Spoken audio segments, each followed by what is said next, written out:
sebelum melanjutkan puji-pujian, kita naikkan satu doa untuk pengampunan dosa. Mari kita sama-sama berdoa. Bapa kami yang bertata dalam kerajaan surga, kami ucap syukur dan terima kasih jika pada pagi hari ini Kau izinkan kami kembali untuk kami boleh datang ke hadirat-Mu yang Maha Kudus ini. Kiranya Engkau menolong dan memberkati kami.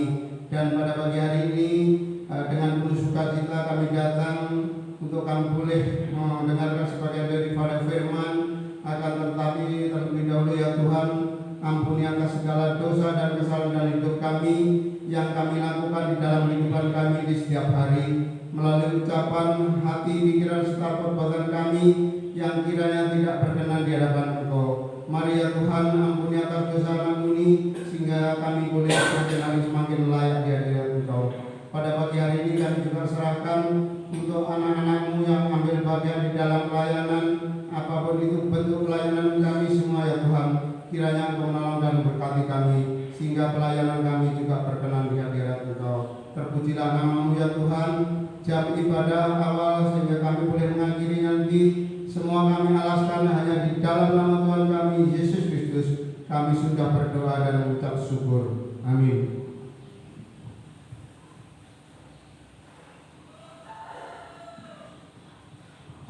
Pembacaan Alkitab. Kepada setiap orang yang telah mengaku dosa dan bertobat, disampaikan berita anugerah pengampunan seperti ditulis di dalam kitab Efesus 4 ayat yang ke-32.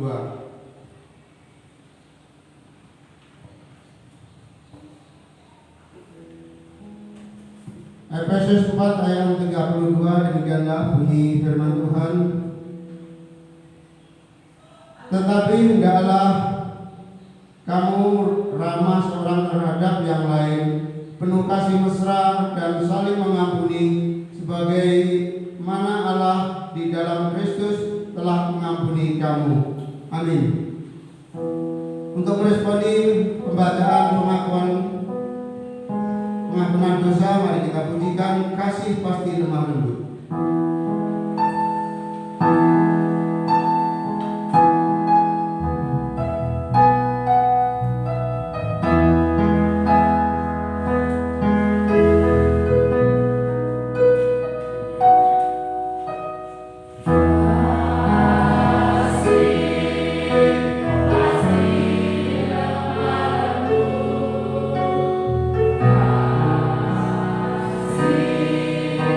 Kasih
percakapan ini sudah sampai di Mazmur 91 ayat yang pertama hingga 13. Jemaat kami untuk bangkit berdiri.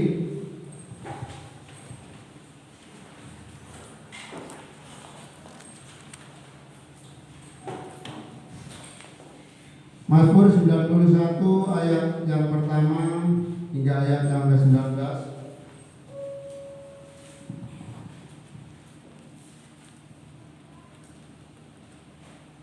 Nanti ayat yang pertama saya bacakan terlebih dahulu, sedangkan jemaat nanti ayat yang kedua, ayat yang masuk ayat yang menjerok keluar, sedangkan nanti ayat kedua sampai seterusnya saya akan bacakan ayat yang menjorok ke dalam. Setelah saya membacakan ayat pertama atau judul berikut di atas. Dalam lindungan Allah, orang yang duduk dalam lindungan yang maha tinggi dan bermalam dalam naungan yang maha kuasa.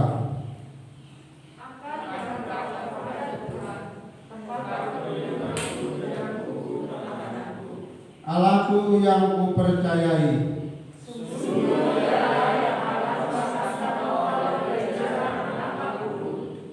Dari penyakit sampar yang busuk,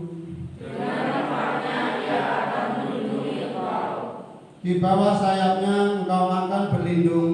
Kesetiaannya ialah perisai dan pagar tembok.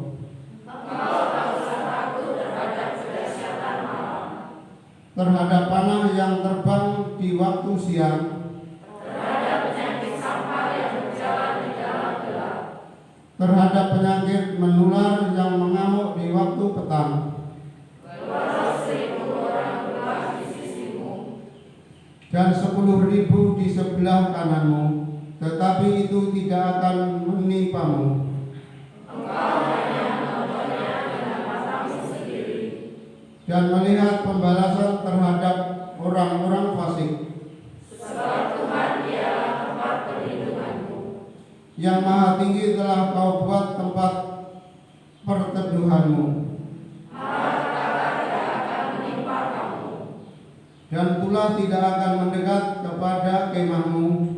Sebab malaikat-malaikatnya akan diperintahkannya kepadamu untuk menjaga engkau di segala jalanmu. Mereka akan menahan engkau di atas tangannya, supaya kakimu jangan terantuk kepada batu. Singa dan ular duduk akan kau langkahi. Engkau akan menginjak anak singa dan ular naga. Amin. Baiklah Bapak Ibu yang dikasihi oleh Tuhan, kami silakan duduk kembali untuk menyambut bacaan ini. Kita pujikan Berjagalah. Hallelujah.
mereka dalam kehidupan setiap hari.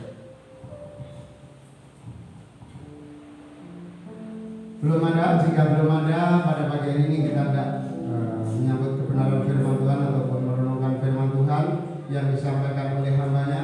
Untuk menyambut firman Tuhan ini kita naikkan satu pujian, Bimbinglah Aku Ya Tuhan.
merenungkan kebenaran firman-Nya. Kita berdoa.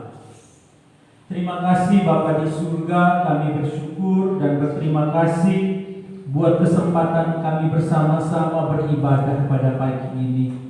Kami bersyukur buat pemeliharaan Tuhan yang sempurna di dalam kehidupan kami. Sehingga pada pagi ini juga Roh Kudus boleh menggerakkan hati kami dan langkah kaki kami untuk sampai ke tempat ini, untuk bersama-sama memuji, meninggikan dan mengagungkan nama-Mu yang kudus. Tiba saatnya kami akan bersama-sama membaca dan merenungkan firman-Mu. Mari berkati dan urapilah kami, baik hamba yang menyampaikan, Bapak Ibu jemaat yang akan mendengarkannya. Biarlah firman Tuhan boleh bersama-sama menjadi suluh bagi setiap jalan-jalan kami, dan firman Tuhan boleh menjadi kekuatan di dalam kehidupan kami mengikut Engkau ya Tuhan. Mari berfirmanlah kepada kami siap mendengarkannya. Demi Yesus Kristus, firman yang hidup itu kami berdoa. Amin.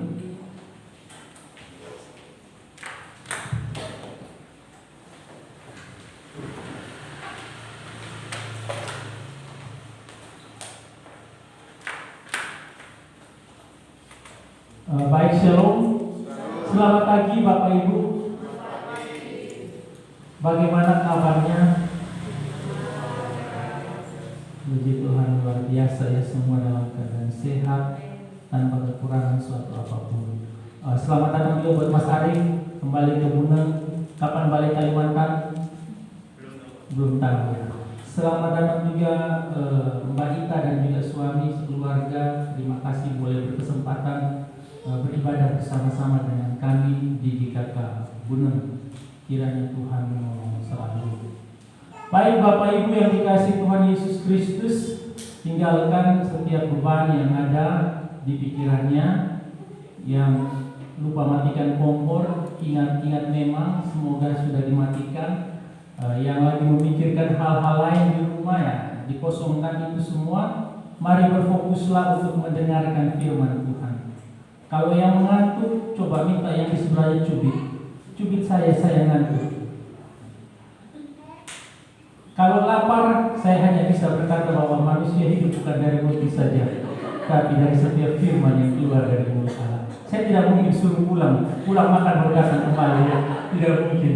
Kalau lapar, saya berharap sudah makan semua di rumah sebelum datang ke tempat ini.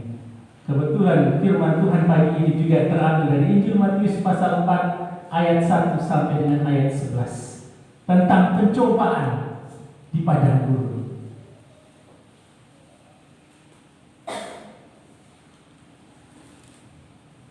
Kalau sudah kita baca berbalas-balasan ya Bapak Ibu, saya ayat 1, Bapak Ibu jemaat sekalian ayat 2. Demikian seterusnya sampai ayat 11, kita baca bersama-sama di ayatnya yang ke-11. Pencobaan di padang gurun, ayat 1. Maka Yesus dibawa oleh Roh ke padang gurun untuk dicobai iblis. Dan setelah berpuasa 40 hari dan 40 malam, akhirnya laparlah Yesus. Lalu datanglah si pencoba itu dan berkata kepadanya, "Jika engkau anak Allah, perintahkanlah supaya batu-batu ini menjadi roti." Tetapi Yesus menjawab, "Ada tertulis, manusia hidup bukan dari roti saja, tetapi dari setiap firman yang keluar dari mulut Allah." Kemudian iblis membawanya ke kota suci dan menempatkan dia di hubungan bait Allah. Lalu berkata kepadanya, "Jika engkau anak Allah, jatuhkanlah dirimu ke bawah, sebab ada tertulis, mengenai engkau ia akan memerintahkan malaikat-malaikatnya, dan mereka akan menatang engkau di atas tangannya, supaya kakimu jangan terangkut kepada batu." Yesus berkata kepadanya, "Ada pula tertulis, janganlah engkau mencobai Tuhan Allahmu." Dan iblis membawanya pula ke atas gunung yang sangat tinggi, dan memperlihatkan kepadanya semua kerajaan dunia dengan kemegahannya. Dan berkata kepadanya, "Semua itu akan kuberikan kepadamu jika engkau sujud menyembah Aku." Maka berkata Yesus kepadanya, "Kenyanglah iblis, sebab ada tertulis, engkau harus menyembah Tuhan Allahmu, dan hanya bersama-sama. Lalu iblis meninggalkan dia, dan lihatlah malaikat-malaikat datang melayani Yesus. Yang berbahagia adalah kita yang membaca, merenungkan, serta melakukannya di dalam kehidupan kita hari lepas hari. Amin. Ibu Bapa yang dikasihi Tuhan Yesus Kristus, berbicara tentang melangkah dengan iman atau tindakan iman orang percaya, tentu ada sebuah progres ya. Jadi setiap hari demi hari ada peningkatan, setiap hari demi hari ada pertumbuhan. Jikalau kita beberapa minggu yang lalu sudah berbicara tentang Yesus adalah terang dunia, bahkan dia boleh menyampaikan juga kepada kita, kamu adalah terang dunia. Artinya bahwa ketika kita menjadi percaya kepada Kristus, langkah selanjutnya adalah kita menjadi berkat. Kita menjadi kesaksian bagi sesama kita. Kesaksian tentang siapa? Tentu tentang Yesus Kristus, dan kesaksian tentang iman percaya kita kepada Tuhan.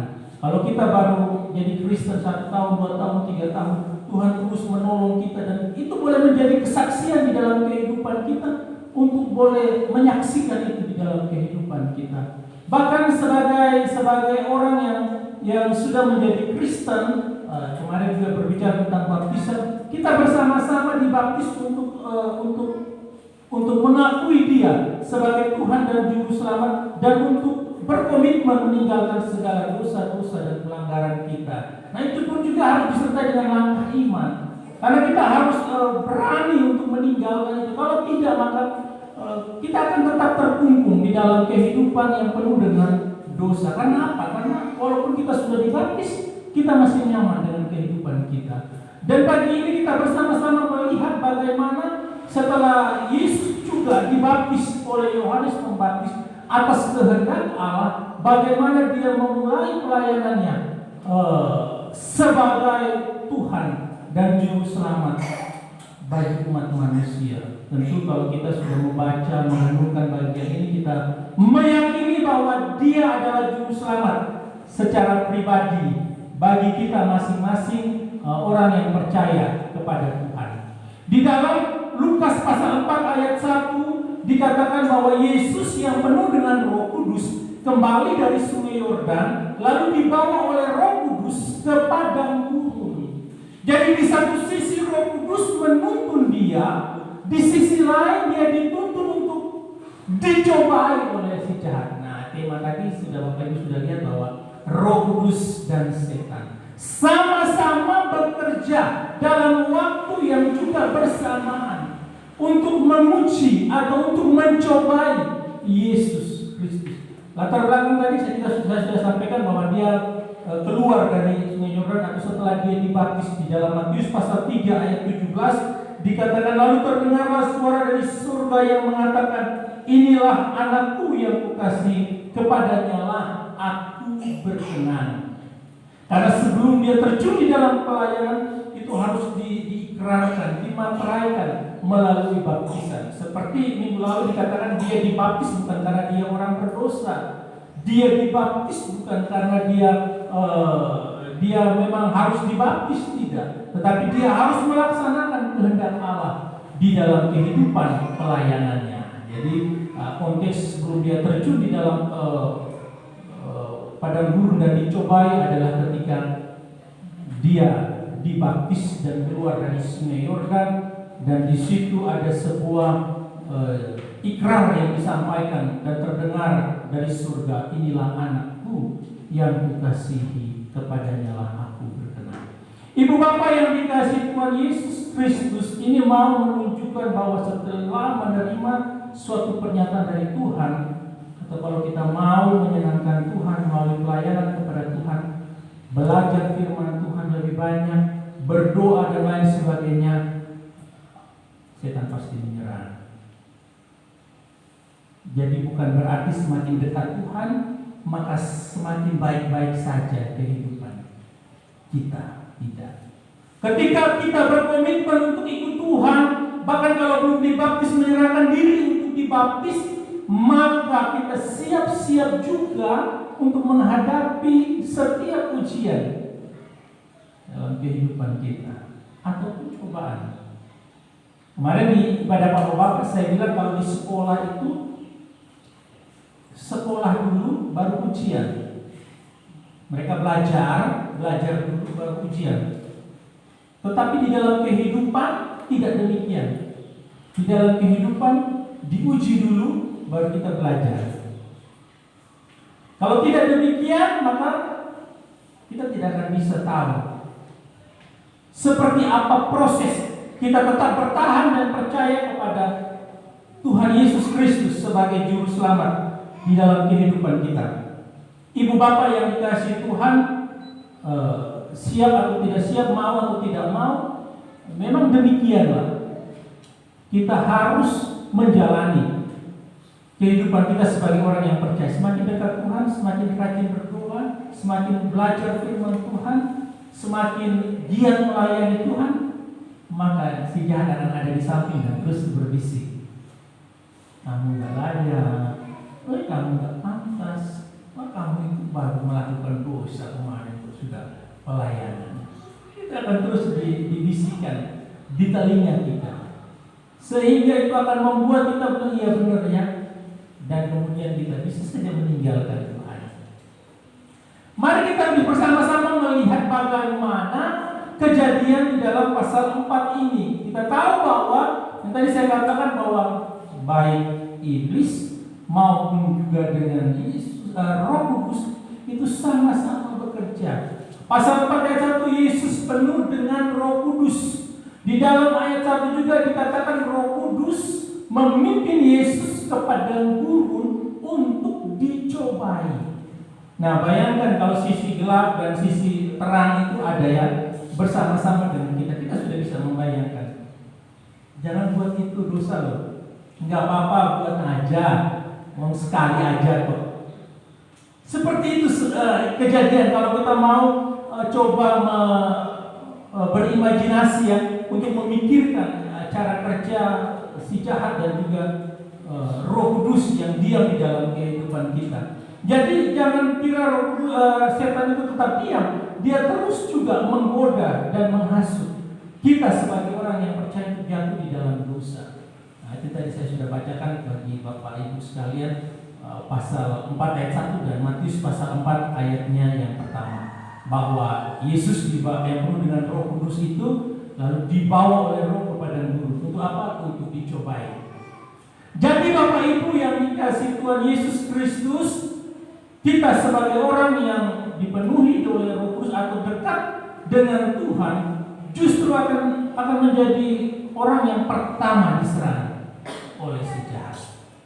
Roh Kudus memimpin untuk dicobai, tetapi Roh Kudus menjaga Tuhan Yesus.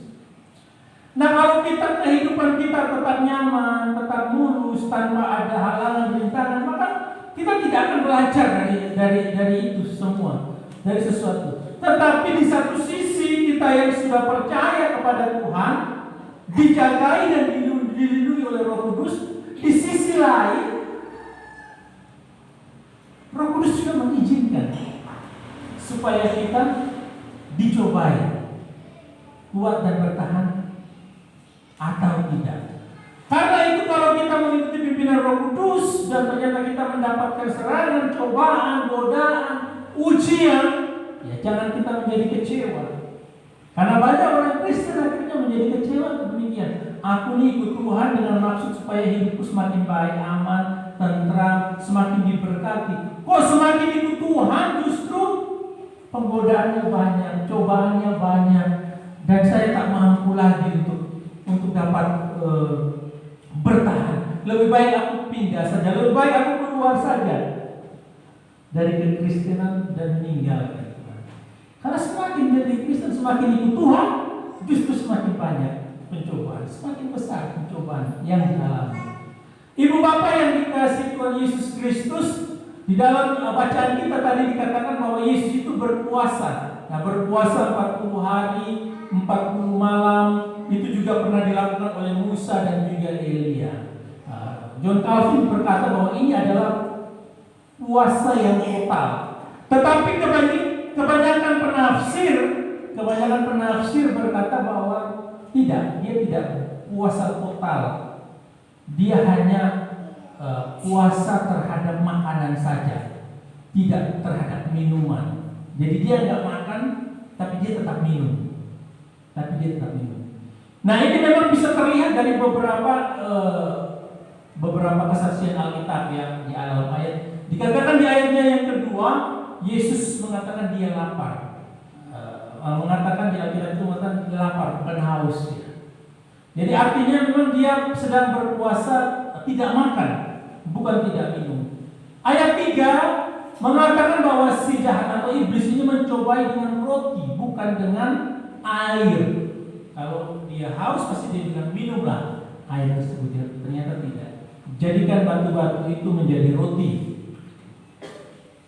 Kemudian di Injil Lukas pasal 4 ayat 2 mengatakan bahwa Yesus itu tidak makan apa-apa. Tidak berbicara, dia tidak minum juga tidak. Jadi di satu sisi ada yang berkata bahwa dia puasa total, tetapi penafsir lain berkata bahwa dia hanya puasanya makan saja. Tidak makan tetapi tetap minum. Nah, Bapak Ibu bisa lihat nanti pulang browsing dia di artikel, ada beberapa memang pernyataan secara medisnya. Kalau kita tidak makan dan tidak minum, kita bisa bertahan berapa hari. Kalau kita hanya makan saja tanpa minum, kita bisa bertahan berapa hari. Dan kalau kita hanya minum saja, kita bisa bertahan berapa hari. Bapak Ibu bisa browsing dan melihat. Karena hampir 90% tubuh kita ini diisi oleh air. Jadi kalau kita tidak makan tetapi hanya minum, kita bisa bertahan cukup lama, bahkan bisa sampai 2 bulan kalau saya baca di Alkitab itu, sampai 2 bulan, karena tubuh kita lebih banyak mengandung kadar air. Tapi kalau kita hanya makan tanpa minum, kita cepat mati karena tidak ada proses di dalamnya. Air ternyata di dalam tubuh itu berfungsi begitu rupa dengan baik sehingga bisa melancarkan pencernaan, bisa memecahkan sel-sel darah merah kalau kita membaca kedokteran yang ada. Jadi bisa dilihat, dan memang kesaksian itu membuktikan bahwa Yesus hanya puasa tidak makan, bukan dengan tidak minum, sehingga dapat bertahan 40 hari 40 malam. Tetapi jikalau itu pun terjadi, bisa saja karena dia Allah, ya, dia Allah, manusia yang tanpa berdosa, dia adalah Allah itu sendiri. Tanpa makan, tanpa minum pun jangankan 40 hari, selama-lamanya pun bisa, karena dia kekal adanya. Tapi kita tidak berbicara itu sekarang karena memang dia sedang menggunakan tubuh kemanusiaannya, sehingga rasa lapar, rasa haus, rasa sedih, rasa ngantuk dia mengalami seperti kita manusia saat ini. Nah, Ibu Bapak yang dikasihi Tuhan Yesus, mari kita melihat satu persatu pencobaan yang terjadi. Pencobaan pertama ayat 3 dikatakan, lalu datanglah si pencoba itu dan berkata kepadanya, jika engkau anak Allah, perintahkanlah supaya batu-batu ini menjadi roti. Jika engkau anak Allah, perintahkanlah supaya batu-batu ini menjadi roti. Itu pencobaan yang pertama yang dilakukan oleh si jahat. Serangan pertama dari setan terhadap Yesus. Nah, apa yang dapat kita pelajari dari serangan pertama atau pencobaan pertama ini? Ibu Bapak yang dikasihi Tuhan Yesus Kristus, ada penafsir yang mengatakan bahwa pencobaan ini untuk meragukan keilahian Yesus, sehingga dia berkata jika engkau anak Allah. Tetapi ada juga banyak yang mengatakan bahwa pencobaan ini tidak dilakukan untuk meragukan keilahian Yesus. Nah, alasannya di sini ya. Kalau kita lihat di bahasa aslinya yang ada di sini, dia ada pakai kata L. Nah, L itu bisa diterjemahkan jika, bisa juga diterjemahkan karena. Kalau diterjemahkan karena, jelaslah bahwa pencobaan pertama ini tidak meragukan keilahian Yesus. Tapi kalau dia pakai jika, bisa meragukan keilahian Yesus. Tapi karena dia lebih cenderung menggunakan kata, diterjemahkan dengan kata karena, maka pencobaan pertama tidak sedang menyerang keilahian Yesus. Tidak. Pencobaan ini bertujuan untuk mengalihkan. Jadi jelasnya tidak sedang mencoba keilahian Yesus ya, karena iblis pasti tahu bahwa dia benar-benar adalah Allah. Mengalihkan perhatian Yesus dari hal rohani berpuasa kepada hal jasmani atau makanan, roti dan lain sebagainya yang berhubungan dengan keadaan jasmani. Nah, contoh yang sering sekali terjadi di dalam kehidupan kita ya, setan itu sering mengalihkan perhatian kita dari hal-hal rohani, doa, firman Tuhan, saat teduh, kebaktian, pelayanan, kepada hal-hal yang bersifat jasmani. Nonton TV aja lebih enak. Layang-layang putus, layangan putus. Oh, lagi seru-serunya itu. Lagi seru-serunya. Meski pada nanti aja. Piknik, ya. Piknik. Tidak dilarang nonton TV, tidak dilarang piknik. Tapi bagaimana Bapak itu bisa menyadari? Jika tanpa disadari perlahan-lahan kita diseret untuk meninggalkan hal-hal yang rohani, pesta, arisan, dan lain sebagainya. Begitu banyak hal-hal yang dapat mengalihkan perhatian kita kepada hal rohani. Sehingga kalau ibadah atau kalau pemahaman Alkitab yang datang sedikit. Coba kalau pesta, banyak. Coba kalau piknik, banyak. Kemarin pemahaman Alkitab cuma Bu Vina dengan Bu Ita itu, yang baru 3 tahun jadi Kristen ya Bu ya. Jemaatnya nggak ada. Untung Bu Ita datang di waktu-waktu yang menipis. Ya. Bagaimana bisa kita melawan serangan iblis jika firman Tuhan aja kita malas belajar? Iblis serang Tuhan itu pakai firman. Jika engkau anak Allah, sebab ada tertulis mengenai firman Tuhan semua loh. Kita nggak bakalan bisa lawan kalau kita tidak tahu firman Tuhan. Pasti kita kalah. Pasti kita kalah. Itu tanpa disadari memang perlahan. Makanya kita harus selalu sadar, harus sadar. Iya, aku lakukan ini. Apakah aku sudah meninggalkan hal-hal rohani terlalu jauh kan? Harus cepat kembali. Kalau tidak, pasti kita hilang. Terus ibarat kita terbawa arusnya. Kalau kita berdiri di pantai kan, perlahan-lahan nggak terasa kita sudah di tengah. Tidak terasa kita sudah di tengah. Itu yang namanya tanpa disadari. Tapi saya mau mengingatkan supaya kita tetap sadar bahwa si jahat akan terus menyerang kita. Kemudian pencobaan bertujuan supaya Yesus tidak mempercayakan dirinya kepada Bapaknya, tetapi dia dapat menangani persoalannya sendiri, persoalan lapar, dan dia menggunakan keilahiannya itu. Jadi tadi pertama tidak meragukan keilahian, sehingga pencobaan ini mau membuat Yesus tidak percaya lagi kepada Allah. Tidak perlu Allah lagi, aku bisa kok. Baiklah, aku akan jadikan batu-batu ini menjadi roti. Tanpa kita sadari pun juga kita diserang dari hal yang demikiannya. Kita tidak mempercayakan lagi diri kita kepada Allah. Kita sering menanganinya sendiri. Bahkan jika kita menanganinya sendiri, kita bisa menggunakan dengan cara-cara yang tidak halal.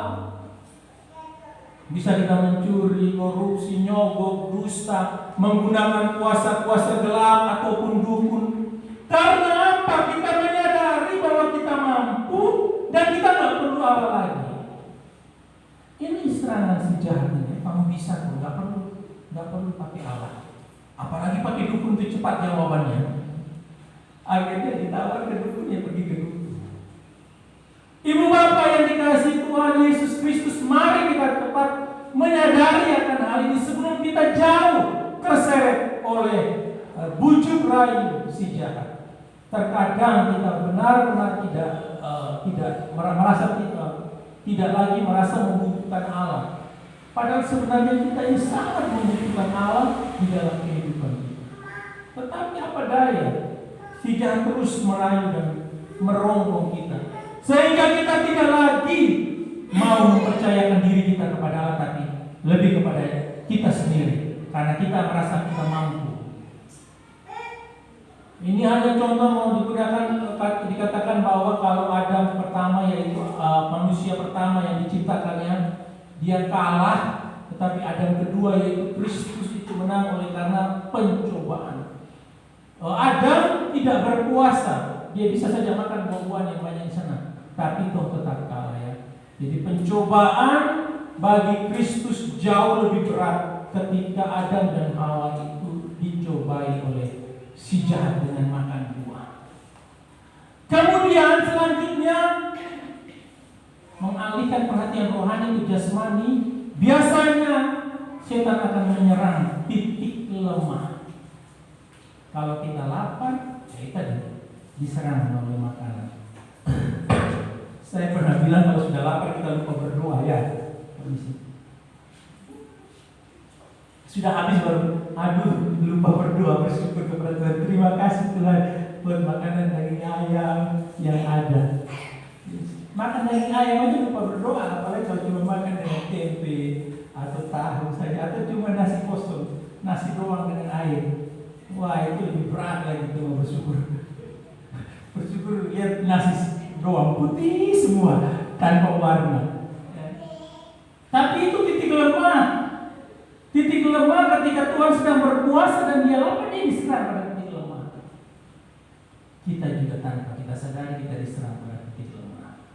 Jika kita lemah dalam persoalan seks, maka setan bukan hanya menyerang titik lemah, tapi menyerang pada saat yang tepat. Lagi bertengkar dengan istri atau suami, tiba-tiba ada yang bilang, kenapa Pak? Waduh, layangan putus ini sudah mulai terngiang-ngiang di pikiran kita. Layangan putus tentang perselingkuhan.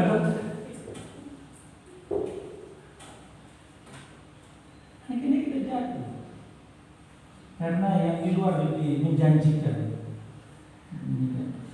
Di rumah kalau panggil teriak-teriak, Papa, Pak, Mama, Ma. Kalau yang di luar sana, Ma, Bu, lembut. Kata kalau di rumah itu kayaknya bisa menjadi titik lemah kita. Kita diserang, kita bertengkar. Istriku di rumah garang yang minta ampun, ada suami di rumah garang yang minta ampun. Di luar ketika kita rumah, waduh terus kelepek-kelepek, itu titik lemah. Kedua, anak kita sedang sakit, hampir mati, lalu ada orang cerita tentang dukun yang hebat. Kita nggak berdoa ke dukun, ke Allah, kita cari dukun. Kalau ingat kisah ini, saya ingat Darren yang sakit beberapa tahun lalu itu. Itu semua orang sudah datang. Bu hari ini ajak nyanyi lagi. Saya bilang, aduh Tuhan, tolong janganlah nama Tuhan dipermalukan. Darren sudah setengah mati. Bu hari ini ajak nyanyi. Betulnya tak tersenyum kuasa Allah. Saya di luar berdiri itu sudah gelisah. Saya bilang, Tuhan Yesus, tapi justru setelah nyanyi dan pujian dan berdoa, anak itu tenang, lalu kita dibawa ke rumah sakit. Mobil itu sudah ada. Ibu bapak, memang Tuhan kita nggak bisa lihat, tapi kuasanya itu nyata. Kadang kita akan diserang pada titik ini, ketika anak kita sakit dan kita langsung mencari pertolongan orang lain tanpa kita berbicara dulu kepada Tuhan. Atau kita sedang malas untuk doa, PA, kebaktian, ada teman datang aja, ayo pesta atau ayo piknik. Tinggal pasti. Kalau malam minggu itu malam yang berat. Ya, kalau di sini masih bisa datang. Mbak Ketri datang kita ibadah. Tapi tadi malam nggak ada yang datang. Pemudanya nggak ada yang datang tadi malam. Saya berharap minggu depan ada semua ya. Saya tahu kalian punya kesibukan karena kita lebih sore jam 18:30. Tapi ini bisa mengalihkan perhatian kita dari hal rohani. Atau kita sedang butuh uang, lalu ada orang datang dan bilang, mari kita mencuri, atau mari kita korupsi. Titik lemah di mana kita akan diserang. Karena itu kita harus selalu sadar, supaya kita bisa mengingat setiap firman Tuhan. Ibu bapak yang punya anak-anak kecil, yang masih kecil, mungkin masih baru jalan, terus dibilang pakai sendalnya. Pernah lihat dia pakai sendalnya terbalik ya? Terbalik pakai sendal. Saya juga dulu masih kecil itu ingat pakai sendal itu terbalik. Pakai baju sendiri masih terbalik pakai baju. Betul ya? Karena kognitifnya kan belum berkembang dengan baik, dong. Dia masih terbalik. Nah, kalau kita sudah dewasa ini jangan sampai terbalik juga ya. Seharusnya kita mengutamakan Tuhan, kita membalikkan keadaan itu. Akhirnya kita cari pertolongan lain. Atau seharusnya waktunya untuk kita beribadah, kita cari waktu lain lagi. Iya kalau kita masih punya waktu, kalau tidak, selesailah kehidupan kita.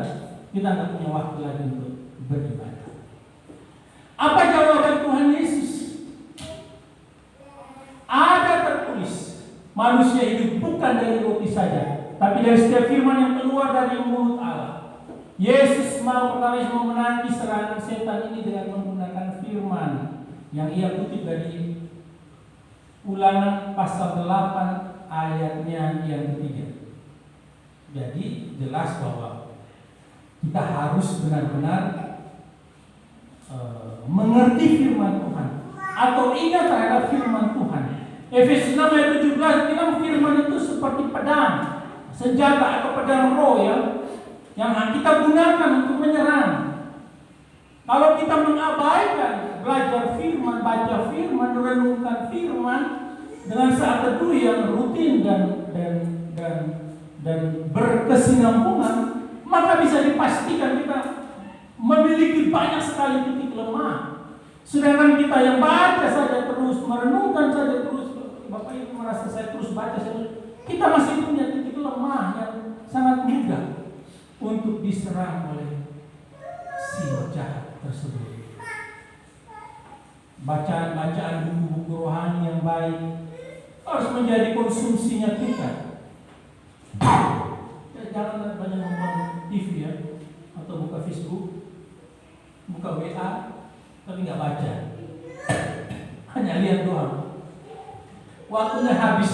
Lebih baik baca buku-buku yang bermanfaat, baca Alkitab, baca firman Tuhan, supaya kita bisa dapat menyerang, melawan si jahat melawan serangan si jahat ya.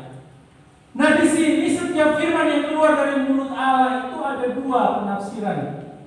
Yang pertama, penafsir utama menyampaikan, menunjukkan pada firman Tuhan atau pengajaran kitab suci. Tapi kalau kita mau paksakan hal ini tentu tidak sesuai dengan konteks. Karena di situ berbicara tentang manusia hidup bukan roti saja atau makanan, tetapi dari setiap firman Allah yang keluar dari mulut Allah ya. Tapi ada yang masih bahwa menurut firman Allah ini menunjukkan pada firman Allah atau pengajaran kitab suci. Nah, mengapa tidak cocok? Dan saya katakan bahwa tadi berbicara tentang konteks itu mengubah batu menjadi roti, atau berbicara tentang pengalihan dari hal rohani kepada hal jasmani. Dan Yesus menjawab, manusia hidup bukan dari roti saja, tetapi dari setiap pengajaran kitab suci. Kalau jawabannya begitu ya, kalau ditafsir pengajaran kitab suci, nah memang terasa aneh, tidak cocok. Dalam Ulangan 8 ayat 3 yang menjadi kutipan juga dikatakan sama. Segala yang diucapkan Tuhan, bahwa manusia hidup bukan dari roti saja, tetapi manusia hidup dari segala yang diucapkan Tuhan. Nah, kalau segala yang diucapkan Tuhan juga itu diartikan sebagai pengajaran kitab suci, maka Ulangan 8 ayat 3 juga bisa jadi kacau balau pengertiannya di dalam konteks tersebut, baik konteks PL, di dalam Ulangan 8 ataupun di dalam konteks Perjanjian Lama, Perjanjian Baru, Matius pasal 4 ayat 3 sampai 4 dan Lukas pasal 4 ayat 3 sampai 4. Ini sebenarnya mau menunjukkan pada kehendak Tuhan. Jadi maksud Yesus itu adalah sekalipun tidak ada roti, kalau Allah menghendaki kita hidup atau Ia hidup, Ia akan hidup.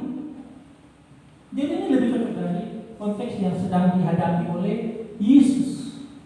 Dan Calvin berkata dengan cara yang sama, sang rasul berkata bahwa ia menopang segala yang ada dengan firman-Nya yang penuh kekuasaan. Dalam Ibrani pasal 1 ayat 3. Artinya seluruh dunia atau alam semesta dipelihara dan setiap bagiannya dijaga pada tempatnya oleh kehendak dan ketetapannya yang kuasa. Kehendak dan ketetapannya yang kuasanya di atas dan di bawah, tersebar di mana-mana. Diungkapkan dalam Ibrani pasal 1 ayat 3.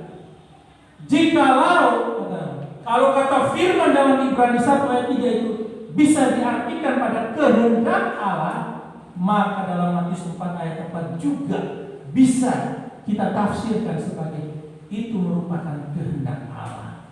Jadi kalau tak ada roti, Allah tetap inginkan kita hidup, kita akan tetap hidup. Tapi jika kita mati, maka itu sudah menjadi kehendak Allah. Kita akan mati dan kembali kepada Sang Pencipta. Yang ketiga, jawaban Yesus ini mengarahkan kepada hal rohani atau kehendak Allah, sedangkan setan mengarahkan kepada hal-hal jasmani. Tetapi Yesus tetap mengarahkan pada hal-hal rohani. Nah, ibu bapak yang dikasih Tuhan Yesus Kristus, jika kita turuti teladan kata-kata Yesus di dalam Matius 16 ayat 26, dikatakan, apa gunanya seorang memperoleh seluruh dunia tetapi kehilangan nyawanya? Apa gunanya kalau dia punya banyak harta tetapi justru dia enggak hidup? Dan apakah yang dapat diberikan ganti nyawanya? Tidak ada. Tidak ada sama sekali. Artinya hal-hal jasmani itu bukan merupakan hal yang penting dan utama, tapi sebenarnya hal-hal rohani lah yang menjadi hal yang utama, karena itu akan membawa kita kepada kehidupan yang kekal. Dan jawaban Yesus ini menunjukkan kepercayaan Yesus kepada Bapaknya. Bisa saja ia menggunakan keilahiannya, tetapi ia tidak menggunakan. Ia lebih percaya kepada Bapaknya yang memelihara dia. Nah, jadi benar kata firman, yang burung pipit saja dipelihara, ya, apalagi kita manusia yang berharga di mata Tuhan. Artinya Tuhan tidak akan pernah membiarkan kita. Atau orang tua mana yang ketika anaknya minta roti lalu diberikan ular? Tidak ada, kan? Sedemikian juga dengan Allah. Dia pasti memenuhi semua kebutuhan jasmani kita tepat pada waktu. Amin. Yang penting kita memenuhi kebutuhan rohani kita yang utama. Yang penting mengutamakan Allah terlebih dahulu di atas segala-galanya. Maka yang lain-lain itu akan mengikuti kita semua. Ibu bapak yang dikasihi Tuhan Yesus Kristus, serangan pertama si jahat tidak mempan terhadap Yesus, karena Yesus juga menjawabnya dengan firman.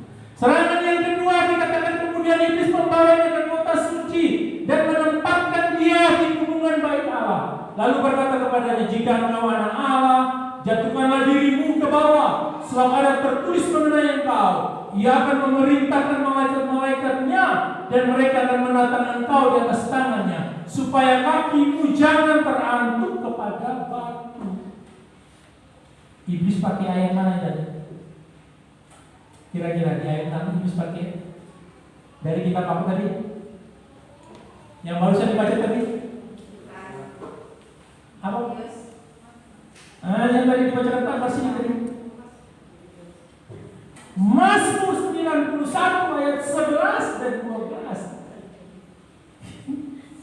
Setan bisa tahu Mazmur 91. Saya barusan kita baca ini kita sudah lupa kan?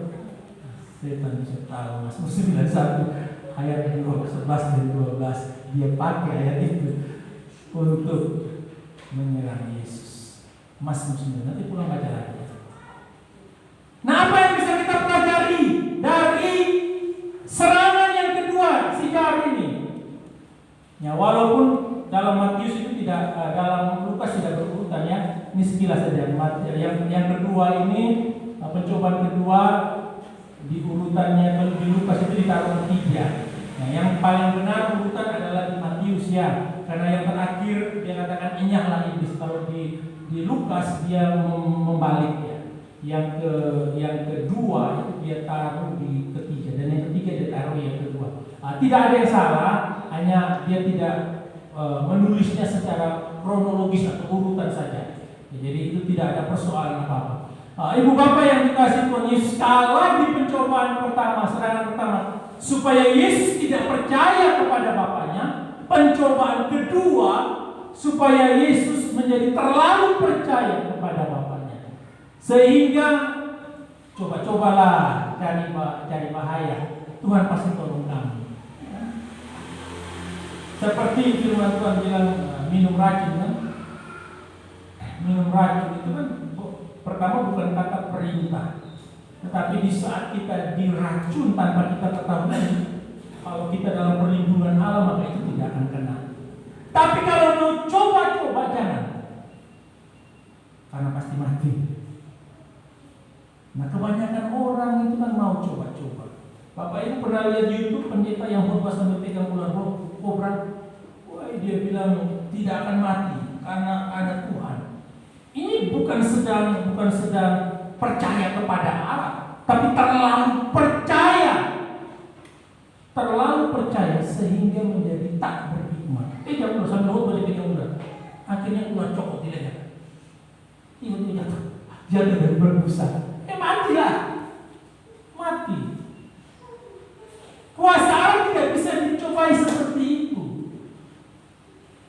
Kita percaya kepada Allah, tetapi jangan coba-coba mencobanya. Ini kan iblis mau menyampaikan melalui Mazmur 91 ayat 11 ini, coba kamu lompat aja Tuhan.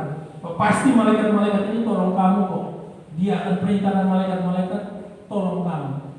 Memang sangat ekstrim dan ini sering terjadi dan dipergunakan oleh orang-orang yang memang tidak menelaah, tidak menafsir firman Tuhan dengan baik, sehingga terjadinya yang demikian.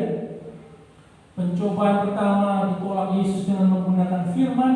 Sekarang juga Tuhan menggunakan firman yang digunakan oleh iblis dalam Mazmur 91, tapi ditafsirnya si iblis salah. Karena kita perlu waspada.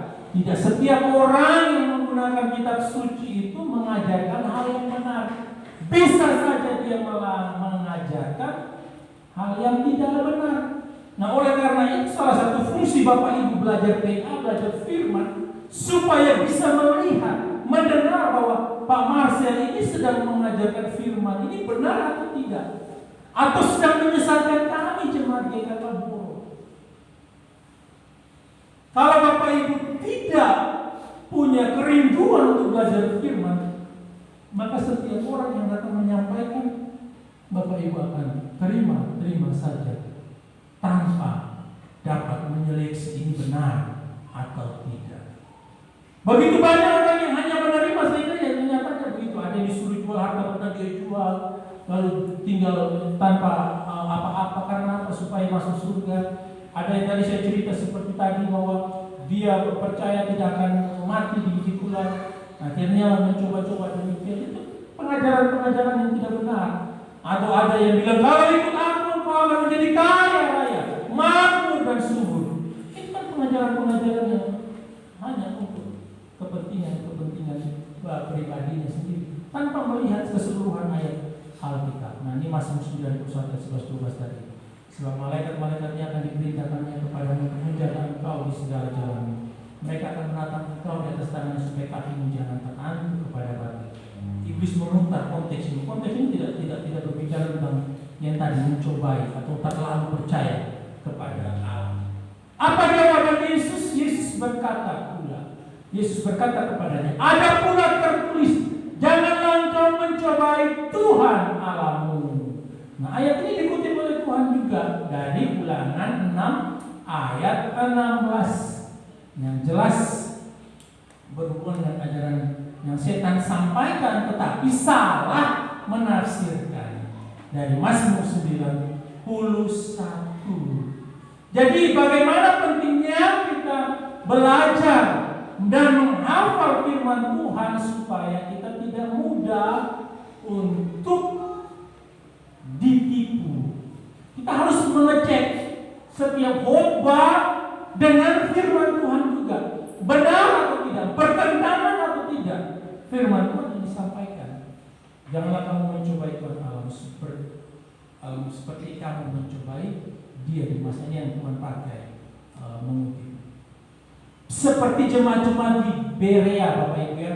Jemaat-jemaat di Berea itu mereka menyelidiki kitab suci untuk mengetahui apakah semua itu benar demikian. Apa yang sedang disampaikan Paulus ini benar atau tidak. Jemaat-jemaat lalu menyelidiki kitab suci, belajar. Oh, benar apa yang disampaikan Paulus. Setelah mereka belajar. Nah, kalau tidak, bagaimana mereka bisa tahu yang Paulus sampaikan itu benar atau tidak? Jadi penting bagi kita untuk kita belajar firman Tuhan. Di sini kita bisa melihat arti kata mencobai. Nah, Calvin bilang dalam bagian ini, kata mencobai menunjukkan pengabaian sarana yang ia letakkan dalam tangan kita. Singkatnya, siapapun yang ingin membuat mencoba dengan kuasa ilahi pada saat tidak ada keperluan untuk itu, mencobai Allah dengan meletakkan janjinya pada ujian yang tidak fair. Nah, ya, seperti yang saya sampaikan kemarin, janji di tempat mana yang kamu injak akan menjadi milikmu. Itu janjinya Allah kepada Yosua dan bangsa Israel. Nah, kalau kita injak tanah orang, lalu kita berdoa, orang bilang lapo, taruh apa di tanahku, ya kan?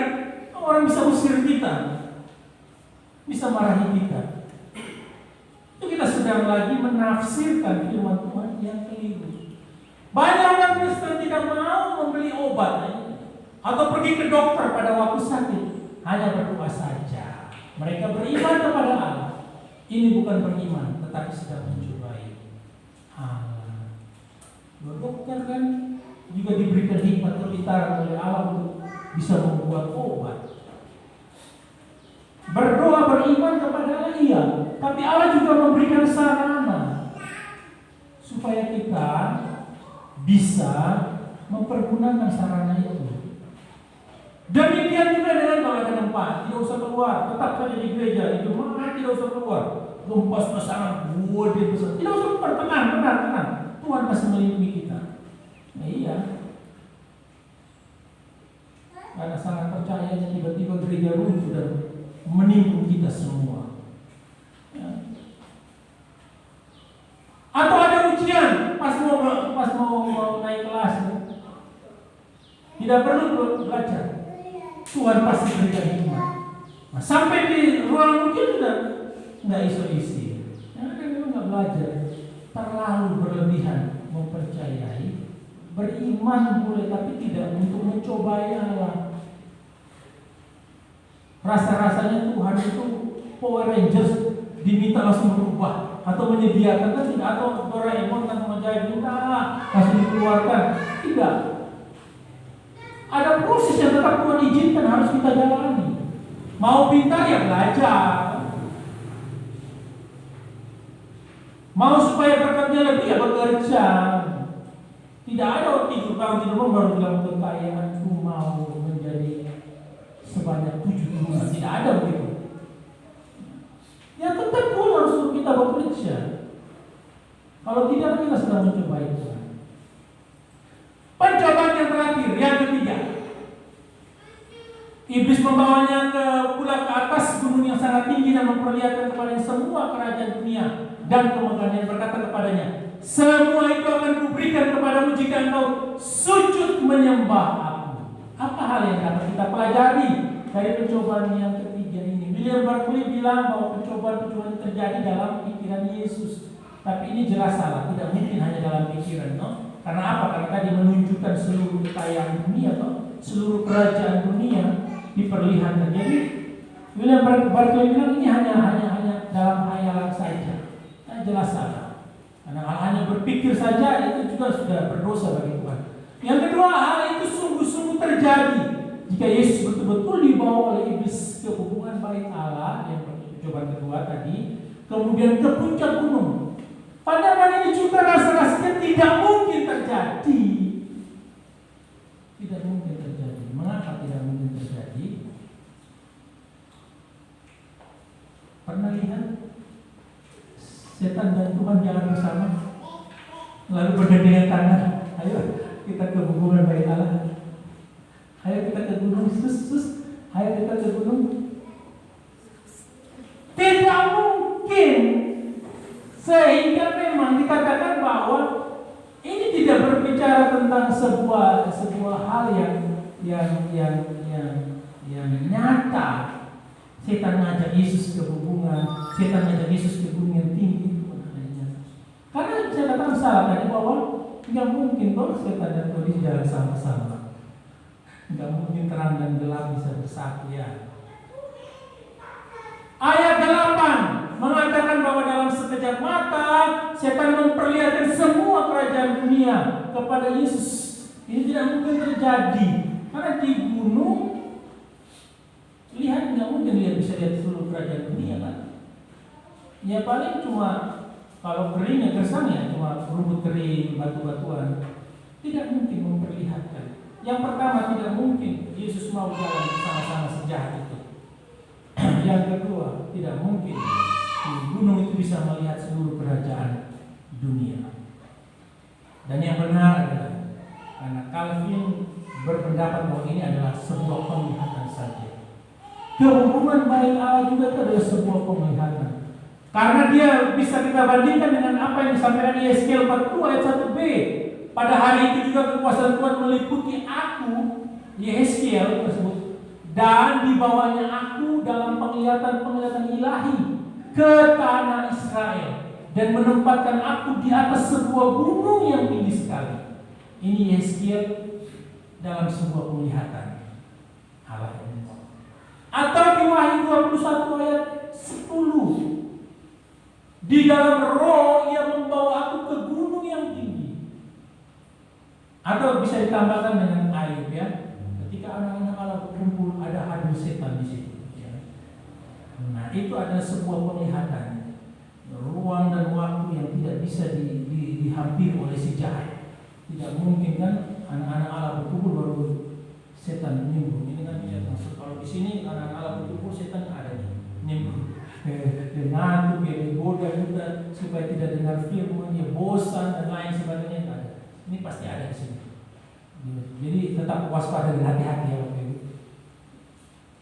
Nah, apakah kata-kata setan dalam ayat 9 itu benar? Ada yang berkata ya. Dalam ayat 9 dikatakan dan berkata kepadanya semua itu akan kuberikan kepadamu jika engkau sujud menyembah pada. Ya, ada yang bilang benar karena alasan Efesus 2 ayat 2 ya. Efesus 6 ayat 12 atau 1 Yohanes 5 ayat 19 yang dikatakan dia adalah penguasa kegelapan, penguasa dunia, roh-roh jahat, penghulu-penghulu yang ada di udara. Ada yang berkata ya, benar dengan merujuk pada firman Tuhan. Nah, Yesus pun tidak membantah klaim itu bahwa dia adalah penguasa. Tetapi yang benar adalah tidak sama sekali. Tidak, dia tidak berkuasa apapun. Setan tak berkuasa apapun, bahkan terhadap seluruh ciptaan di dalam alam semesta ini. Efesus 2 ini hanya menunjukkan bahwa setan punya kuasa pengaruh besar di dunia. Dia punya pengaruh besar dan kuasa di dunia hanya kepada orang-orang yang tidak percaya. Dia tidak bisa berkuasa terhadap kita, orang-orang yang percaya kepada Allah. Yang kedua dalam Yohanes 12 juga Yesus menyebut penguasa dunia. tetapi dia tidak mutlak menguasai setan. Itu tadi, dia hanya menguasai orang-orang yang tidak percaya. Mazmur 2 juga menunjukkan bahwa Allah atau Yesus yang berkuasa atas seluruh alam semesta. Berkali-kali Yesus juga mengusir setan di dalam kisah pelayanannya. Dan yang terakhir, setan adalah pendusta. Jadi kalau dia bilang ini kerajaan ini menjadi milikmu, dia bohong itu. Dia lagi mengiming-imingi Bapak Ibu dengan kenikmatan dunia yang nikmatnya sesaat, tetapi kematian kekal yang sedang menanti kita semua. Jadi jangan percaya dengan tawaran-tawaran yang bersifat sementara, yang nikmatnya hanya sementara. Jauhi hal-hal tersebut. Fokuskan diri kita pada hal-hal rohani. Jadi penguasa pemilik alam semesta tetap Allah dalam Mazmur 24, bukan si jahat. Allah tidak pernah kehilangan kontrol terhadap seluruh ciptaannya ini. Tuhan sudah menegakkan tahtanya di surga dan kerajaannya, berkuasa atas segala sesuatu. Mazmur 103 ayat 19 ya. Dari semua ini bisa disimpulkan bahwa dalam menggoda, setan itu sering berdusta. Dan kalau kita ikut, berarti kita adalah orang yang sering dibohongi oleh setan. Oleh karena itu hati-hati, waspadalah terhadap si jahat. Tujuan dari pencobaan ketiga supaya Yesus mendapatkan mahkota tanpa salib. Jadi kalau iblis tawarkan, sudah ini semua menjadi milikmu, sembah aku. Tapi Yesus menolaknya karena dia punya tujuan, dia datang ke dunia dalam menderita dan mati di salib supaya semua orang diselamatkan dan percaya kepada dia. Tetapi justru setan itu menawarkan seluruh dunia ini akan tunduk jika menyembah kepada dia. Tuhan menolak dia supaya Yesus mendapatkan hasil yang lebih banyak dan cepat, tetapi harus tunduk kepada setan, bekerja sama dengan setan, menggunakan cara-cara yang tidak halal. Nah, terkadang kita pun juga diperhadapkan dengan tawaran juga supaya dapat hasil yang banyak. Kita mulai melakukan hal-hal yang menyimpang, yang tidak sesuai dengan kebenaran Allah. Berbagai cara kita gunakan supaya kita mendapatkan keuntungan-keuntungan yang besar, baik dalam bekerja, dalam usaha-usaha. Kita menggunakan cara-cara yang tidak halal atau cara-cara yang menyimpang. Tetaplah kita hati-hati dan waspada. Kita yang berdagang dengan jujur. Kita yang bekerja dengan jujur. Kita yang melayani di mana saja, melayanilah, melakukanlah dengan jujur. Karena jangan sampai kita dengar firman tapi kita justru kita yang terhilang. Setan mencoba manusia dengan begitu banyak cara. Ini salah contoh-contoh ya, pergi ke dukun untuk mendapatkan jimat supaya cepat kaya, ya. Pesugihan dan lain sebagainya supaya cepat kaya. Kalau ada hal orang yang demikian, disuruh baca Yesaya 47 ayat 9b.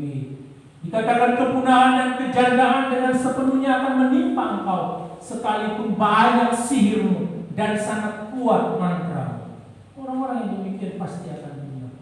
Atau juga ada yang dikatakan korupsi, mencuri, nyogok, ngerpek, bekerja pada hari Sabat, melakukan pelayanan di gereja dengan menggunakan kuasa gelap, menggodai hamba Tuhan supaya memberitakan firman Tuhan yang enak-enak saja di telinga.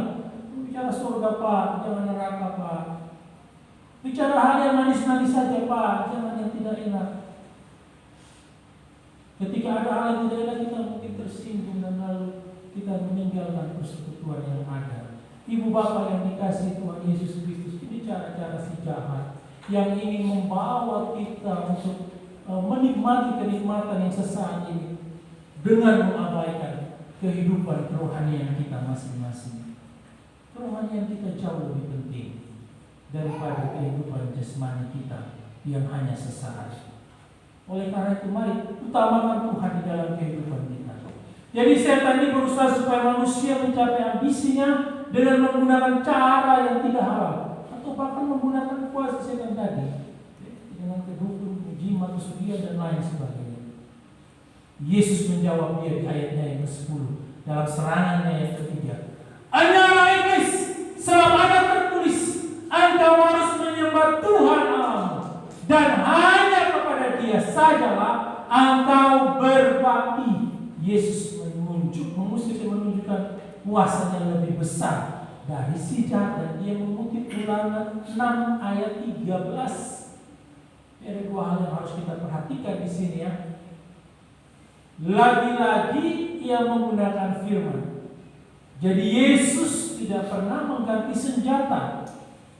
3 kali ia diserang, 3 kali juga Yesus menggunakan firman untuk menangkis serangan si jahat. Ibu bapak yang dikasihi Tuhan Yesus Kristus, penggoda pencobaan tidak ada senjata lain yang bisa mampu melawan dia selain firman Tuhan. Hanya memang ada perbedaannya. Ulangan 6 ayat 13 dan Matius 4 ayat 10 yang kita baca ini dikata hanya itu ya. Di Ulangan tidak ada setulis kata hanya, tetapi di dalam terjemahan bahasa Inggris itu ada only atau hanya. Takut kepada Tuhan Allahmu, beribadahlah hanya kepada Dia. Di terjemahan Indonesia tidak ada, terjemahan bahasa Inggris ada. Dan ini justru ada pada terjemahan Indonesia di dalam Matius 4 ayat 10. Tuhan menyampaikan di ayat 10, maka berkatalah kepada Yesus kepadanya, nyala iblis, sebab ada tertulis engkau harus menyembah Tuhan Allahmu, dan hanya kepada Dia sajalah engkau berbakti. Hanya kepada Tuhan saja, tidak boleh ada yang lain. Jadi Tuhan menegaskan, menekankan, walaupun di dalam Ulangan pasal 6 ayat 13 tidak ada menunjukkan kata hanya, tapi justru di Matius pasal 4 ayat 10 Tuhan menambahkan kata hanya untuk menekankan, untuk membedakan, untuk menunjukkan bahwa hanya Tuhan saja yang layak disembah. Tuhan saja, Bapak, Ibu, dan saya yang harus disembah dan dimuliakan selain daripada. Jangan kita sembah setan, jangan kita sembah malaikat, jangan kita sembah orang mati, orang tua kita, nenek moyang kita, atau orang-orang suci. Jangan kita sembah berhala, jangan. Tetapi hanya kepada Tuhan sajalah kita menyembah. Nah, Tuhan memang mengizinkan orang menyembah Dia karena memang Dia Allah.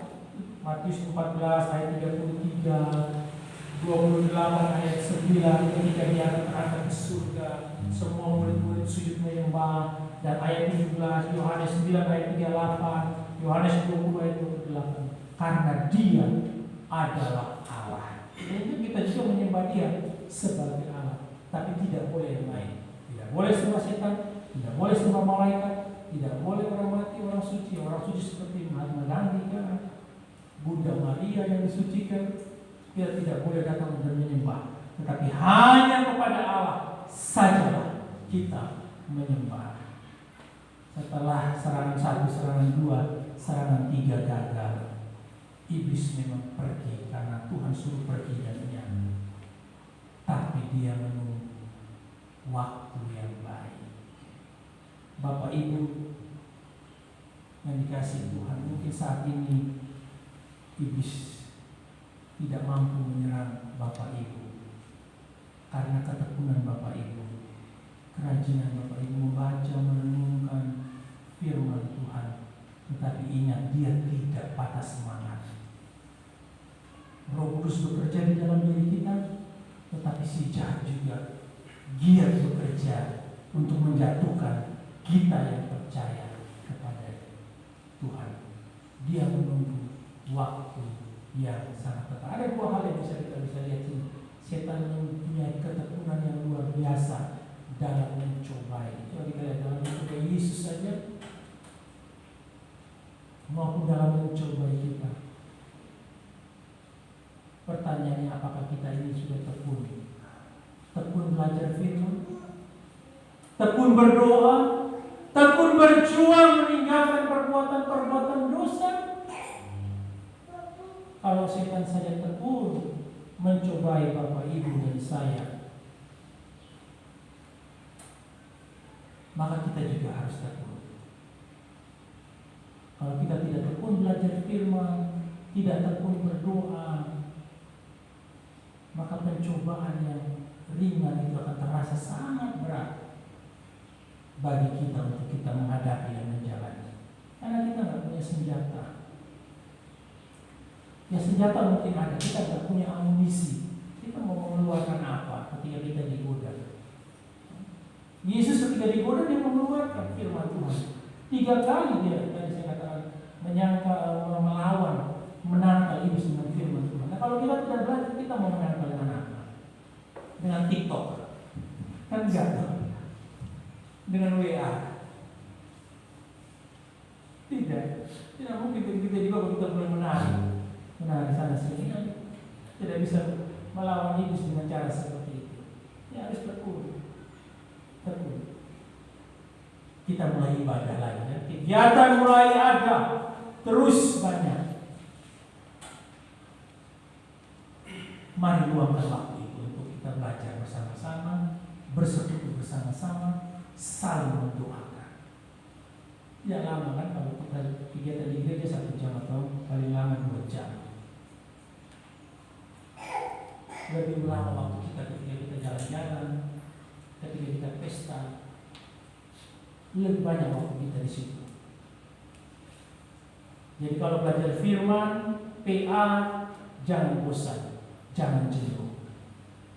Kalau saya disuruh memilih untuk tidak mengajar PA atau tidak ada ibadah, saya lebih senang malah kan.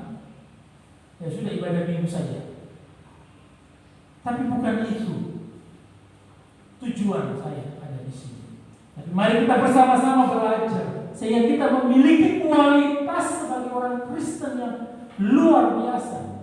Benar-benar percaya kepada Tuhan, benar-benar juga mencintai firman-Nya, benar-benar juga menghidupi firman-Nya. Bersama-sama kita saling bergandengan tangan. Sehingga ketika ada yang jatuh, kita sama-sama ketika kita bergandengan tangan, kita bisa saling mengangkat. Tapi kalau kita tidak bergandengan tangan, kita sendiri-sendiri terlepas. Satu jatuh ya pasti jatuh sendiri. Satu terlambat ya pasti dia akan ketinggalan terus ke belakang. Dan kalau kita bergandengan tangan, satu melangkah maju, yang di belakang terlambat pasti ditarik. Pasti akan ditarik. Itu motivasi supaya kita belajar untuk jauh lebih baik lagi. Kalau orang lain kita lihat orang lain belajar, hebat dia belajar, kita berarti aku harus belajar terus supaya menjadi pintar. Jangan orang lain belajar berkata, ya dia sudah belajar, dia saja yang bisa. Belajar itu kan dari diri kita sendiri. Bagaimana kita memotivasi diri kita untuk kita mau belajar semakin hari semakin lebih baik.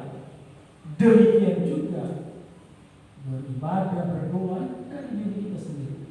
Saya hanya bisa mengingatkan yang menjalankan Bapak Ibu,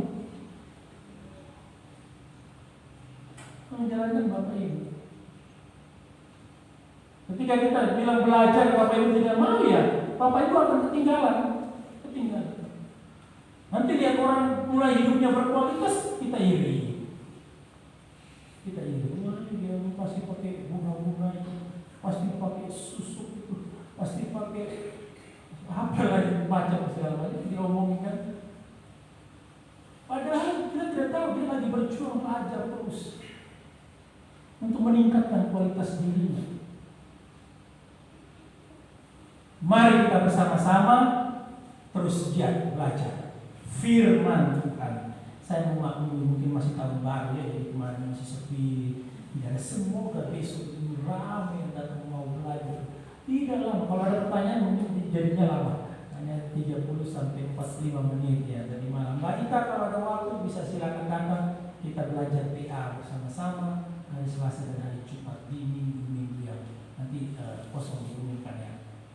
Untuk bersama-sama terus bertumbuh di dalam Tuhan. Stop sudah kita senter orang lain ya, nunjuk orang lain, nunjuk cari salahnya di mana. Stop ya. Kita akan capek sendiri.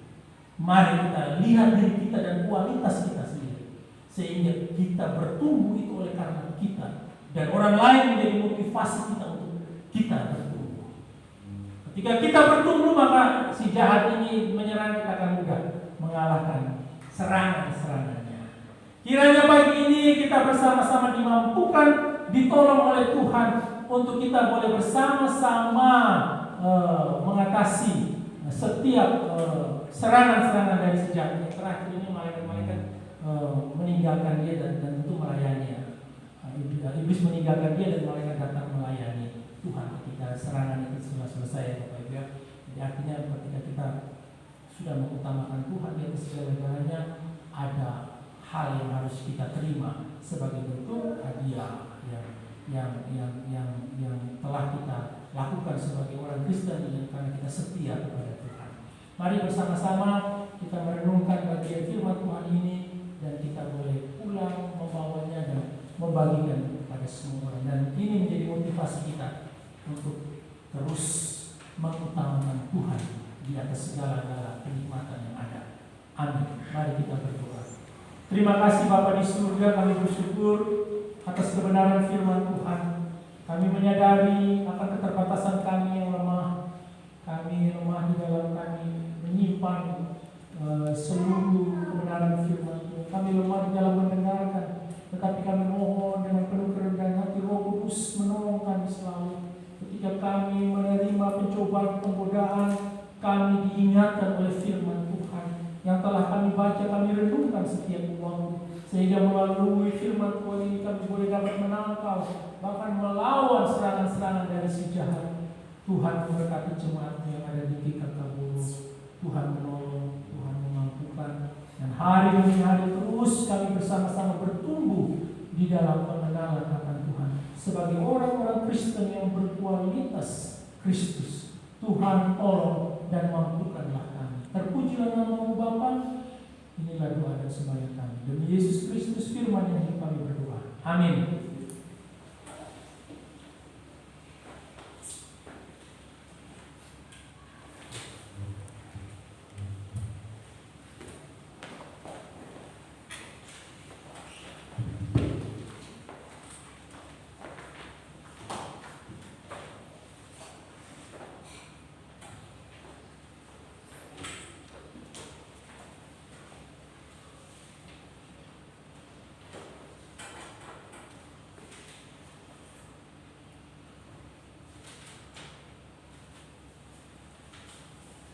Berbagailah kita semua pada pagi hari ini yang telah mendengarkan kebenaran firman Tuhan yang disampaikan oleh hambanya. Meskipun sudah berlalu di dalam pendengaran kita, tetapi firman ini mari kita tanamkan dalam hati dan pikiran kita untuk kita boleh lakukan di dalam kehidupan kita setiap hari. Amin. Sidang jemaat kami untuk bagi berdiri. Pada pagi hari ini kita akan membaca pengakuan iman rasuli dengan bahasa Indonesia. 1, 2, 3. Aku percaya kepada Bapa yang Maha Kuasa, langit dan bumi, dan kepada Yesus Kristus, Anaknya yang tunggal Tuhan kita, yang dikandung dari Roh Kudus, lahir dari darah Maria, yang menderita sengsara di bawah pemerintahan Pontius Pilatus, disalibkan, mati dan dikuburkan, turun ke dalam kerajaan maut. Pada hari yang ketiga, bangkit pula dari antara orang mati, naik ke surga, duduk di sebelah kanan Allah, Bapa yang Maha Kuasa. Dan dari sana Ia akan datang untuk mengambil orang yang hidup dan yang mati. Aku percaya pada Roh Kudus, gereja yang kudus dan am, persekutuan orang kudus, pengampunan dosa, kebangkitan orang mati, dan hidup yang kekal. Amin. Dipersilakan untuk kembali. Baik Bapak Ibu yang dikasihi Tuhan Yesus Kristus, mari kita tundukkan kepala dan kita mengangkat setiap syafaat kita. Kita berdoa. Terima kasih Bapa di surga, kami bersyukur buat kesempatan pagi ini untuk kami bersekutu. Kami telah memuji, menyembah, meninggikan nama-Mu. Kami juga bersama-sama telah mendengarkan kebenaran firman Tuhan. Kiranya Tuhan menolong kami terus untuk tetap berpegang dan berpaut pada kebenaran firman Tuhan.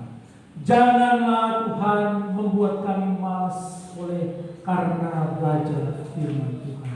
Janganlah membuat kami jauh daripada Tuhan oleh karena setiap persoalan, pergumulan, pencobaan yang datang di dalam kehidupan kami.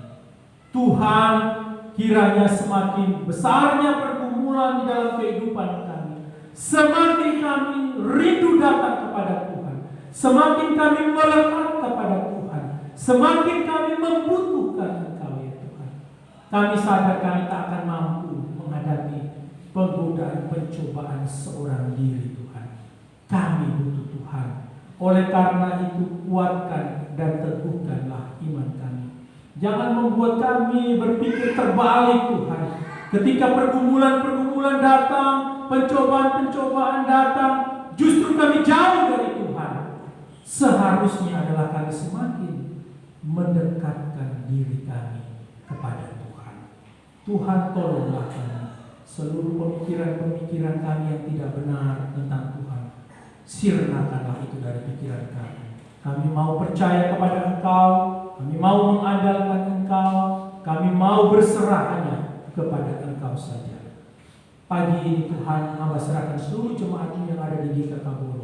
Tuhan menolong memberkati hamba-hambamu masing-masing.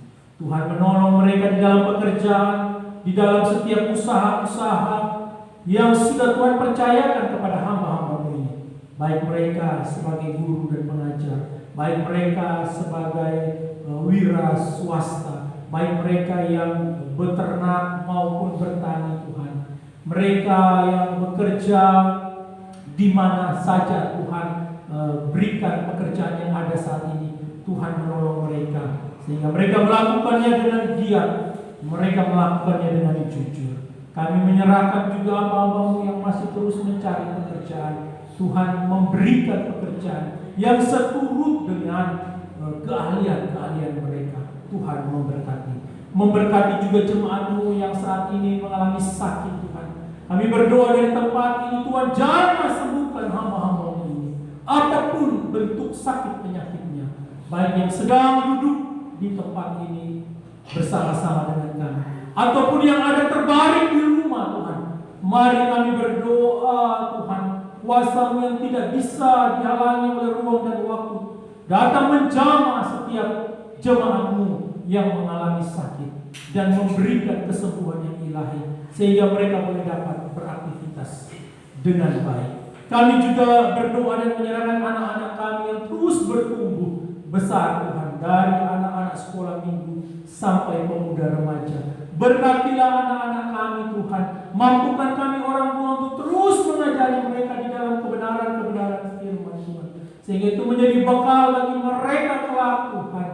Mampukan kami Tuhan untuk terus membimbing dan mengarahkan anak-anak kami. Mari memberkati mereka di dalam studi dan pendidikan, sehingga apa yang nantinya mereka cita-citakan dapat mereka raih. Memberkati seluruh anak-anak kami Tuhan yang sedang menempuh pendidikan dari SD sampai perguruan tinggi, bahkan yang akan masuk di dalam jenjang perguruan tinggi. Tuhan juga memberkati dan menyediakan setiap dana yang dibutuhkan, bahkan tempat di mana mereka akan berkuliah. Tuhan juga menyediakan semuanya. Terima kasih Tuhan. Kami juga berdoa dan menyerahkan hamba-hambamu yang merindukan pasangan hidup Tuhan, yang sepadan. Tuhan memberikan kepada mereka ya pasangan yang sepadan Tuhan. Kalau yang sudah memilikinya, kiranya Tuhan boleh menolong mereka untuk menjaga hubungan mereka sampai kepada jenjang pernikahan dan bersama-sama memuji dan menyembah dan meninggikan nama-Mu yang kudus. Yang belum memiliki pasangan sama sekali, Tuhan berkati mereka Tuhan, sehingga Tuhan juga mempertemukan dengan jodoh yang ada Tuhan, sehingga nantinya akan bersama-sama juga melayani Tuhan, memuji, menyembah dan meninggikan nama-Mu. Terima kasih Tuhan, kami menyerahkan juga seluruh rencana-rencana pelayanan yang ada di tahun 2022 di Gereja Kristen Kalang Kudus Boro ini. Mari memberkati Tuhan.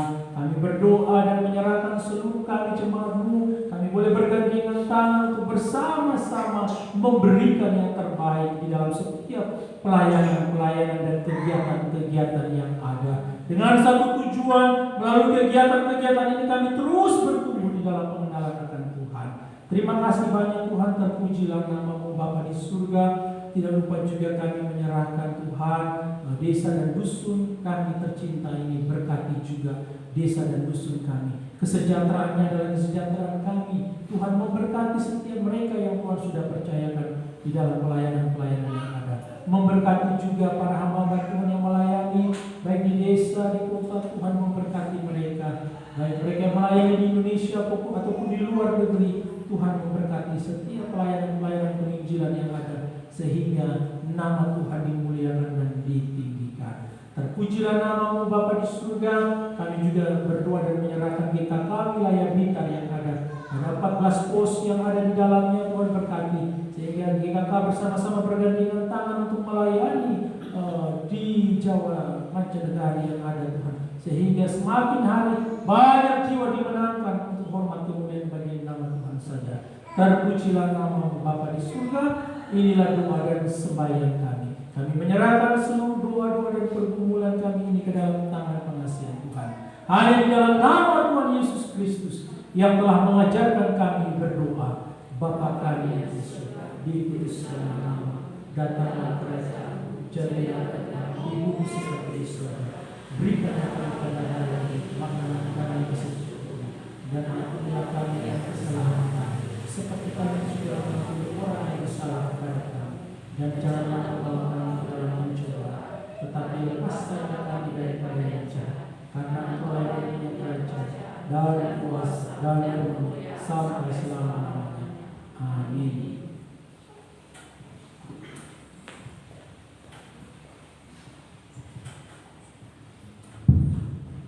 Kini tiba saatnya kita akan memberikan yang terbaik untuk Tuhan, memberikan persembahan. Akan tetapi ada firman Tuhan yang akan memberkati kita. Di dalam Maleakhi 3 ayat yang ke-10. Demikianlah bunyi firman Tuhan. Bawalah seluruh persembahan persepuluhan itu ke dalam rumah perbendaharaan, supaya ada persediaan makanan di rumahku, dan pujilah aku, firman Tuhan semesta alam, apakah aku tidak membukakan bagimu tingkap-tingkap langit dan mencurahkan berkat kepadaku sampai berkelimpahan. Persembahan ini kita pujikan berkat tangan 7 untuk kantong oleh Ibu Sulis. Kami silakan. Kasih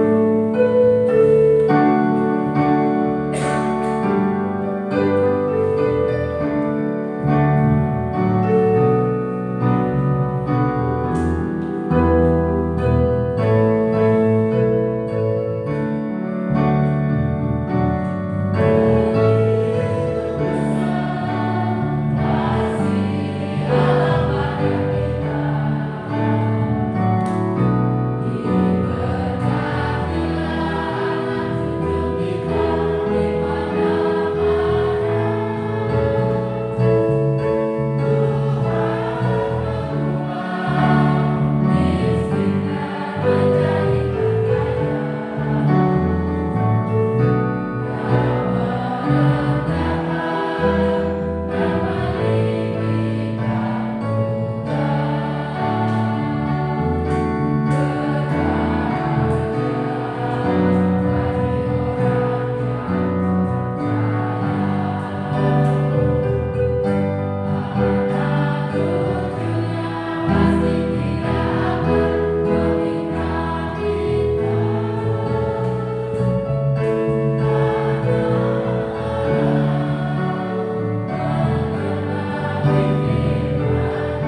Di akhir ibadah pada pagi hari ini kami mengucap syukur ya Tuhan. Tuhan telah memimpin jalannya ibadah dari awal pertengahan hingga kami mengakhiri pada saat ini. Pertolongan Tuhan luar biasa dalam kehidupan kami. Pertolongan Tuhan nyata di dalam kehidupan kami. Pada saat ini kami telah memuji memuliakan nama Tuhan. Dan terlebih lagi Tuhan telah berfirman di dalam kehidupan kami, supaya firman-Mu itu boleh meneguhkan kehidupan kami, memberikan pertolongan pada setiap kami, bukan oleh karena makanan kami boleh kenyang, akan tetapi firman-Mu itu boleh mengenyangkan pikiran kami, boleh mengenyangkan iman kami, supaya kami tidak jatuh berguna. Akan tetapi Tuhan menolong kami di dalam kehidupan kami. Iblis berusaha merampas iman kami di dalam kehidupan kami. Akan tetapi Tuhan Allah sendiri akan memberikan kekuatan di dalam iman kami mengikut Engkau. Terima kasih Tuhan, terima kasih. Tolong ajarkan kami selalu merendahkan diri di hadapan Tuhan, supaya kami benar-benar menjadi anak-anak Tuhan yang terpilih di dalam Tuhan. Terima kasih untuk hamba-Mu yang telah menyampaikan firman-Mu pada saat ini. Biarlah hamba-Mu itu menjadikan anak-Mu yang boleh menyampaikan firman kepada setiap kami, supaya kami dibentuk menjadi anak-anak Tuhan yang baik. Terima kasih Tuhan, terima kasih. Pada pagi hari ini kami juga membawa persembahan. Kiranya Tuhan memberkati persembahan yang boleh kami kumpulkan, rupiah dan rupiah. Kami juga berdoa untuk hamba-Mu yang mengelola di dalam persembahan ini. Tuhan akan berikan hikmat kepada mereka, supaya boleh mengelola persembahan ini di dalam gereja ini. Terima kasih Tuhan, terima kasih. Kalau sebentar kami akan pulang, berkati kami, pimpin kami dalam perjalanan, sehingga kami memperoleh keselamatan daripada Tuhan. Inilah doa dan suruh kami Tuhan. Hanya di dalam nama Yesus kami sudah berdoa dan mengucapkan syukur. Amin.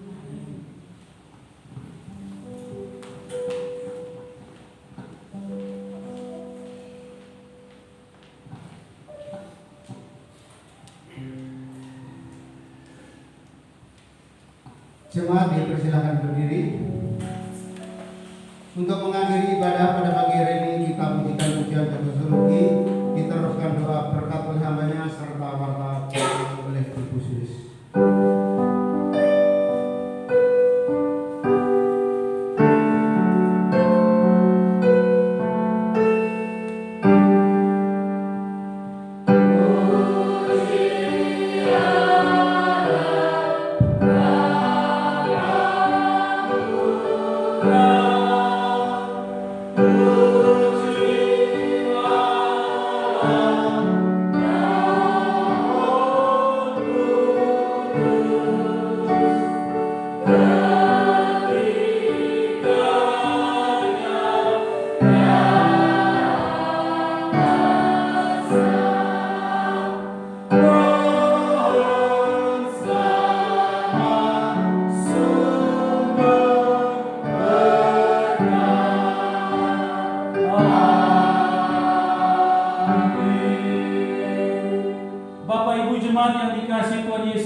Pulanglah ke dalam tugas, aktivitas, dan kehidupan kita, dan mari lakukanlah firman yang sudah kita dengar. Teruslah menjadi saksi Kristus di dalam kehidupan kita. Mari kita arahkan hati dan pikiran kita kepada Tuhan, serta terimalah berkat-Nya. Kasih dari Allah Bapa di surga, anugerah dari Tuhan kita Yesus Kristus, dan persekutuan dengan kuat kuasa Roh Kudus kiranya tinggal dan mendiami Bapak Ibu jemaat semua, mulai dari sekarang ini sampai selama-lamanya. Amin.